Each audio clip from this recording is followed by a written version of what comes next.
ओम प्रकाश गर्ग जी, मध्य प्रदेश से। राधे राधे। महाराज जी, आपके चरणों में कोटि कोटि प्रणाम। महाराज जी, क्या पूर्ण रूप से मृत्यु का भय खत्म हो जाना, किसी चीज को पाने की इच्छा अर्थात संसार की भौतिक सुविधाओं की चाह मिट जाना और श्री जी से मिलने की व्याकुलता का तीव्र गति से बढ़ना, यही शरणागति का उच्चतम स्तर है क्या? महाराज जी, संशय निवृत्ति कीजिए। जीव की बंधन की श्रृंखला है देहाभिमान, जो अपने स्वरूप का विस्मरण होकर हम देह भाव में स्थित हो गए हैं। स्त्री या पुरुष, ये अभिमान जो जागृत हो चुका है, मैं ये हूं, यही जीव की पुनरपि जननम पुनरपि मरणम पुनरपि जननी जठरे शयनम, इससे बहुत बड़ा दोष हो गया। जीव चैतन्य घन सुख स्वरूप आनंद समुद्र है, स्वयं परमात्मा स्वरूप है, पर वो सुख की खोज करने के लिए शरीरों की तरफ बढ़ गया, इंद्रियों की विलासिता की तरफ बढ़ गया, अपने स्वरूप को भूल गया। भोगेश्वर प्रसक्ता नाम तयापहृत चेतसाम व्यवसायत्मिका बुद्धि समाधून विधीयते। जो भोग और ऐश्वर्य में सुख कर लिया, जिसका चित्त अपहृत हो गया, चाहे शरीर का भोग हो चाहे वस्तु का भोग हो, और धन वैभव मान प्रतिष्ठा अच्छा लगने लगा, मारा गया। वो मारा गया, माया के प्रवाह में वो बह गया। और ये प्रवाह ऐसा है कि बिना गुरु कृपा के रुकता नहीं है।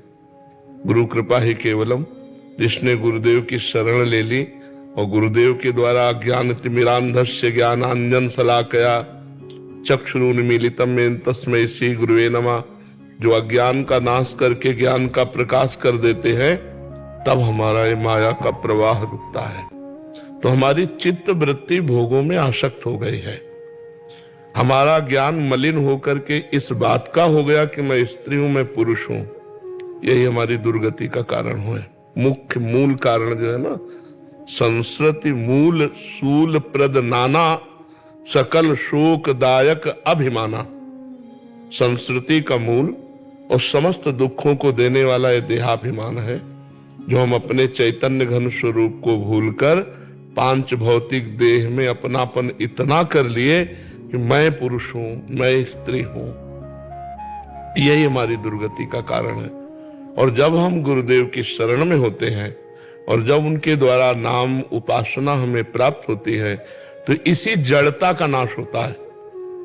जो आपने बोला ना, यही उसके अंदर लक्षण प्रकट होने लगते हैं कि नहीं खान पान ते भावे है, नहीं कोमल वसन सुहावे है, सब विषय लगे ते खारा है, हरियासिक का मग न्यारा है।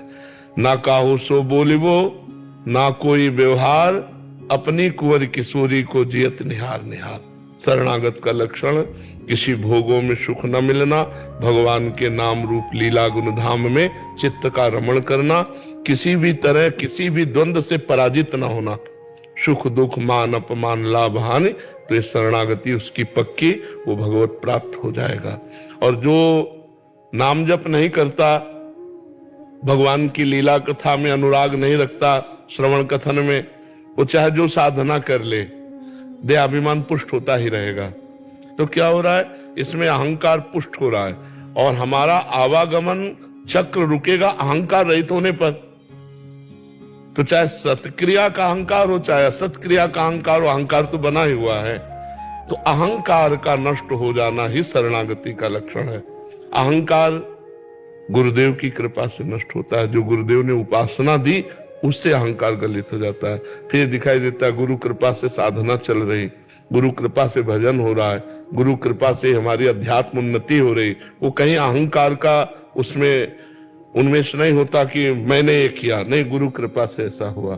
तो गुरु कृपा का जिसको आश्रय मिल गया है, प्रिया प्रीतम की शरणागति हो गई है, उसमें लक्षण होते हैं। क्या बोला था लक्षण?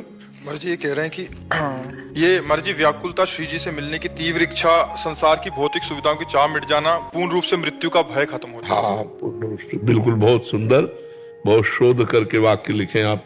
मैं पृथ्वी का सबसे पापी आदमी हूँ, मेरा क्या होगा बाबा? नहीं, इसमें अब अपने पूर्व को नहीं सोचते, अब अपने अग्रिम को सोचते हैं। हम प्रिया प्रीतम नहीं, इसमें ये सोचना है अब हम प्रिया प्रीतम की शरण में हैं। अब लो नशानी अब नानशई हो, अब तक जो हुआ वो भगवान की माया के प्रभाव से हमसे गलतियां हो गई। अब हम भगवान की शरण में हैं। अब हम खूब नाम जप करें। नाम जप करते हो? खूब नाम जप करो। हाँ, खूब नाम जप करो। नाम जप से ही परमानंद की अनुभूति है।